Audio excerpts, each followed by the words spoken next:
if it is fixed on the surface roof, then it is called surface mounted luminaires. These surface mounted luminaires are mostly used where the height of the room is less than 3 meters. If it is fixed on the false ceiling, this is not the rooftop, this is a false ceiling. If it is fixed on the false ceiling, then it will be called recess mounted luminaires.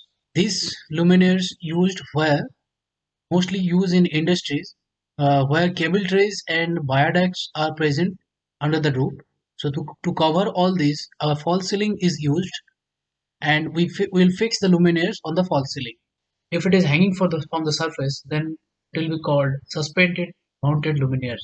And the suspended mounted luminaires mostly used in labs or in hospitals or in industries, mostly in factories, where the height of the room is more than 3 meters. If it is on the wall, then it will be wall mounted. And these wall mounted luminaires are used in staircases mostly, and the floor mounted is on the floor, parking lot, parking areas. These areas mostly use in this kind of luminaires. So this term is very important to for you, because when you are planning to design a lighting system, then you must order this kind of lights from the market. So when you order this, you have to include these terms. Otherwise, you can't exactly find these lights from the market. So now let's move on to the next lesson.